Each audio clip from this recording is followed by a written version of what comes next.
नमस्कार दोस्तों, युक्त एएस में आपका हार्दिक स्वागत है।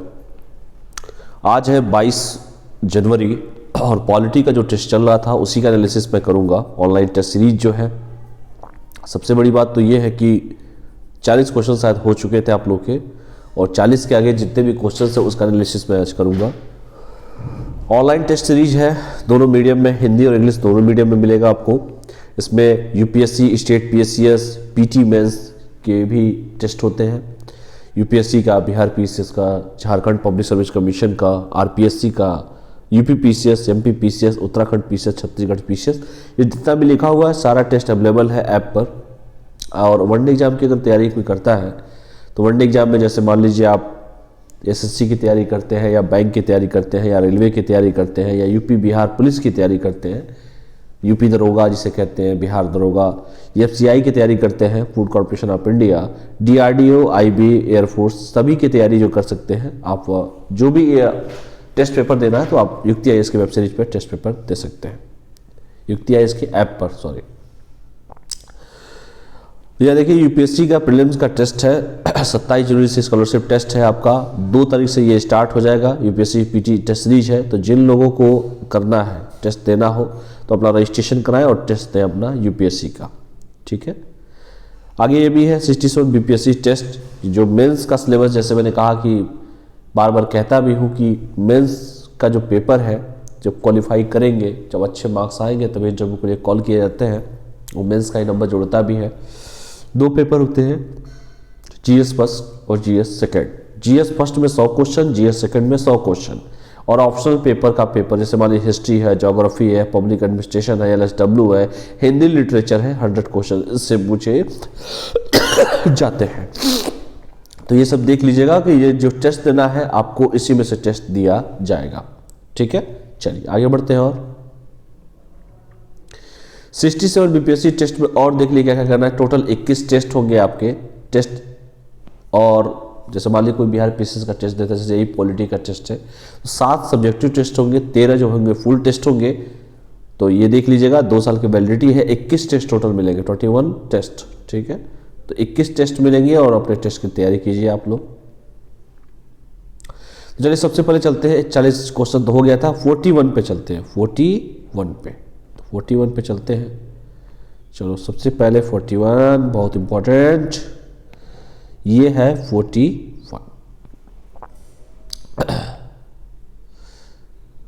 तो 41 पे देखते हैं क्या क्वेश्चन पूछा है। भारत के संविधान में, एक्चुअली थोड़ी तबीयत डाउन है, इसकी वजह से बड़ा स्लो करके पढ़ाऊंगा मैं। भारत के संविधान में निम्नलिखित में से क्या कथित है? ठीक है, क्या सही है, यही पूछा गया होगा। राष्ट्रपति संसद की किसी भी सदन का सदस्य नहीं होगा। आगे देखते हैं। संसद राष्ट्रपति और दोनों सदनों से मिलकर बना होता है, यह पूछा गया है दूसरा क्वेश्चन में। चलिए आगे देखते हैं। तीसरा जो पूछा गया है, संसद केवल 2 सदनों से मिलकर बना है, यह पूछा गया है। अब इसमें से पूछा है कि निम्नलिखित में से कौन सा कथन सही है, यही पूछा गया है। तो कथन कौन सा सही है ये पूछा गया आप लोगों से।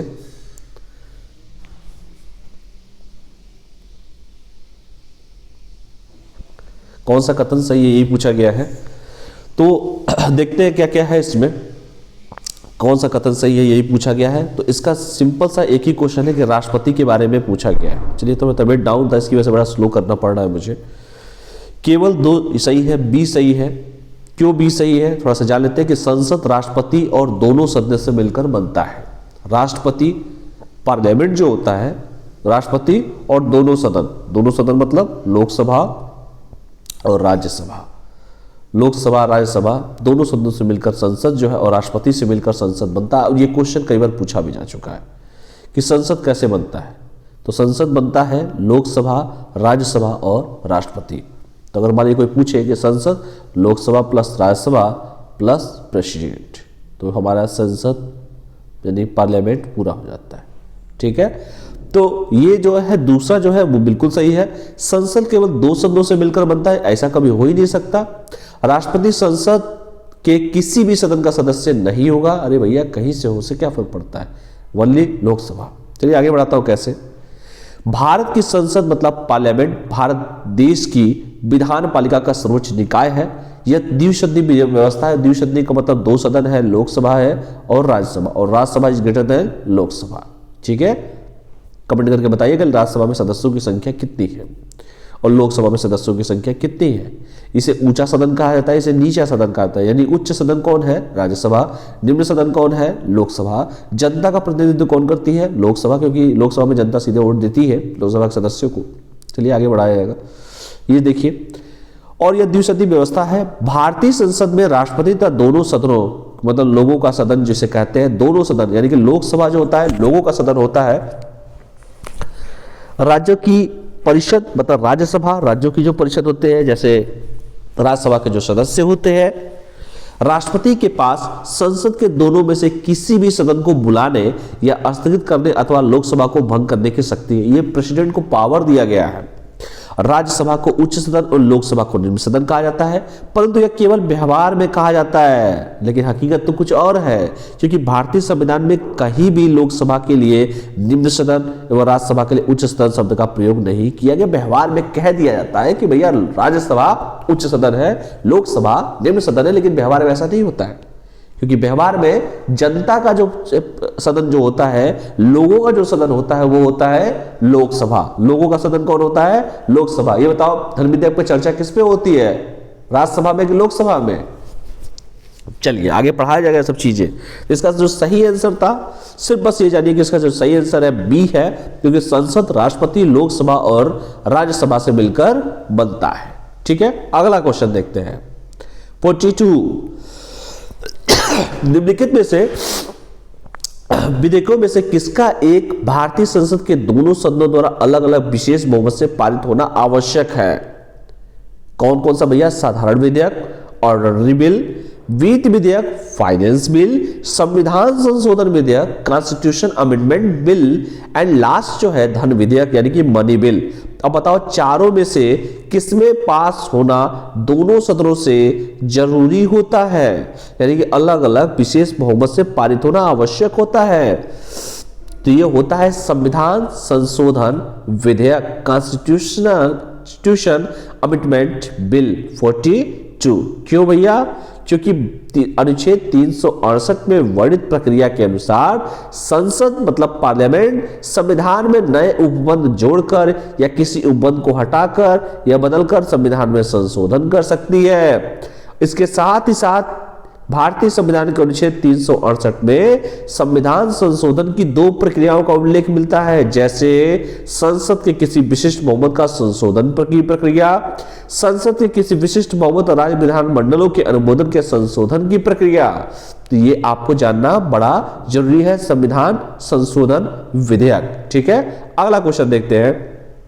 सांसदों के वेतन का निर्णय कौन करता है? आपके जो सांसद जो होंगे, जिस लोकसभा से आप आते हैं, उनके वेतनों का निर्णय कौन करता है? राष्ट्रपति करता है क्या? संसद करता है क्या? पार्लियामेंट करता है क्या? लोकसभा अध्यक्ष मतलब स्पीकर ऑफ लोकसभा, केंद्रीय मंत्रिपरिषद, यूनियन काउंसिल ऑफ मिनिस्टर, और इनमें से कोई नहीं, एक से अधिक। करता कौन है निर्णय? तो हमारी संसद करती है, हमारी पार्लियामेंट करती है। और पार्लियामेंट कब पूरा होता है? जब लोकसभा, राज्यसभा और राष्ट्रपति तीनों प्रेसिडेंट, तब हमारा पार्लियामेंट यानी हमारी संसद पूरा होती है। अगला क्वेश्चन छोटा छोटा क्वेश्चन है, बता देता हूं। संसद के कुल सदस्यों का कितना भाग वैधानिक चैम्बर की मीटिंग बुलाने के लिए आवश्यक गतिपूर्ति करता है? 1/6, 1/4, 1/3, 1/10। बताओ कौन सा करता है? तो भैया 1/10 करता है। तो इसका जो सही आंसर हो जाएगा 1/10 हो जाएगा। ये तो बच्चा वाला क्वेश्चन था। चलो 10% होनी चाहिए, सभी लोग जानते हैं, उपस्थिति होना अनिवार्य है, और गणपूर्ति के लिए 1/10 से 10 ऊपर। अगला क्वेश्चन देखो, अस्थायी संसद भारत में कब अस्तित्व में रही? अस्थायी संसद कब अस्तित्व में रही? तो सबसे पहले यहां पे देखो, यह 17 अप्रैल नहीं है, हमारे ख्याल से 13 अप्रैल है। ये गलत टाइपिंग हुआ है, 13 अप्रैल है। ठीक है, स्वतंत्रता प्राप्ति के पश्चात भी संविधान सभा भारत की अस्थायी संसद बनी रही। व्यस्त मताधिकार के आधार पर पहले आम चुनाव के बाद नए संविधान के उपबंधों के अनुसार संसद का गठन होने तक इसी प्रकार कार्य करती रही। इस प्रकार 17 अप्रैल 1952 जो है 13 अप्रैल 1952 रहेगा, इसका आंसर हो जाएगा सी। ठीक है, 13 अप्रैल 1952। चलिए अगला देखते हैं। संघ की कार्यपालिका शक्ति किसमें निहित होती है?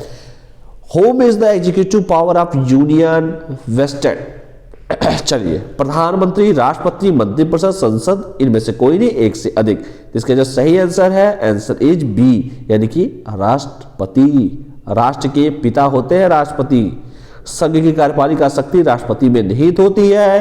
केंद्रीय मंत्रिमंडल भारत गणराज्य में कार्यकारी अधिकार का प्रयोग करता है। इसमें वरिष्ठ मंत्री यानी कैबिनेट मंत्री और कनिष्ठ मंत्री राज्य मंत्री सम्मिलित होते हैं, जिनका नेतृत्व प्रधानमंत्री करते हैं। केंद्रीय मंत्रिमंडल नामक एक छोटी कार्यकारी निकाय भारत में सर्वोच्च निर्णय लेने की संस्था है। केवल प्रधानमंत्री और कैबिनेट मंत्री ही कैबिनेट के सदस्य होते हैं। भारत में सबसे वरिष्ठ सिविल सेवक कैबिनेट सचिव कैबिनेट सचिवालय का नेतृत्व करते हैं। तब मंत्रियों की परिषद को प्रशासनिक सहायता प्रदान करते हैं। राज्य मंत्रियों को अपने काम में कैबिनेट मंत्रियों की सहायता के साथ काम सौंप देता है। भारतीय सशस्त्र सेनाओं का सर्वोच्च कमांडर कौन होता है? राष्ट्रपति, रक्षा मंत्री, प्रधानमंत्री, सबसे लंबे समय तक सेवारत सेनाध्यक्ष तो राष्ट्रपति होता है। चलिए अगला देखते हैं। भारत के राष्ट्रपति को उसके पद से हटाया जा सकता है प्रधानमंत्री द्वारा, भारत के मुख्य न्यायाधीश द्वारा, संसद द्वारा, लोकसभा द्वारा और उपरोक्त में से कोई नहीं। तो सी इसका सही आंसर है, संसद द्वारा। ठीक है, अनुच्छेद 61 राष्ट्रपति के महाभियोग से संबंधित है और भारतीय संविधान के अंतर्गत राष्ट्रपति मात्र महाभियोजित होता है, अन्य सभी पदाधिकारी पद से हटाए जा सकते हैं। लास्ट देख लीजिए, 49 देख लीजिए। भारत का राष्ट्रपति चुना जाता है, तो जाहिर सी बात है राष्ट्रपति निर्वाचित सांसदों और विधानसभा सदस्यों द्वारा, विधान परिषद वाले नहीं होते हैं। उपराष्ट्रपति अपने मतों का प्रयोग कब करता है? कब करेगा उपराष्ट्रपति? तो उपराष्ट्रपति अपने मतों का प्रयोग जो होता है मतों के बराबर होने की स्थिति में करता है। ठीक है, चलिए 51 पे आ जाते हैं। उपराज्यपाल की नियुक्ति कौन करता है? तो उपराज्यपाल की जो नियुक्ति करती है वो राष्ट्रपति के द्वारा की जाती है, प्रेसिडेंट के द्वारा किया जाता है। ठीक है, तो ये सब छोटा छोटा क्वेश्चन है। तो चलिए 40 से 50 ही करते हैं आज, फिर 50 से 60 का भी आपको वीडियो मिल जाएगा। तबीयत ठीक नहीं है, बीच बीच में समस्याएं हो रही है बोलने में भी और खांसी भी है। तो चलिए आज के लिए इतना ही करते हैं और बहुत जल्दी मैं 40 से 50 कर दिया हूँ, 50 से लेके आपके जितने भी हैं 150 तक वो भी कर दूंगा। तब तक के लिए आप लोग पढ़ाई करते रहिए। और एक बात और, जिन लोगों ने चैनल को सब्सक्राइब न किया हो चैनल को सब्सक्राइब कर लें, क्योंकि चैनल सब्सक्राइब करेंगे तो जो भी अपडेट्स होंगे आपके पास पहुंचते जाएंगे। और जिनको भी कोर्स ज्वाइन करना हो कोर्स ज्वाइन कर ले। देखिए सब बता ही चुका हूँ आप लोगों को, ऐप इंस्टॉल कर ले। टेलीग्राम पे क्विज होते हैं, क्विज में भी पार्टिसिपेट कर सकते हैं। तो चलिए आज के लिए इतना ही करते हैं, तब तक के लिए पढ़ाई करते रहिए, स्वस्थ रहिए, मस्त रहिए, पढ़ते रहिए। बहुत बहुत धन्यवाद। Thank you all of you. जय हिंद।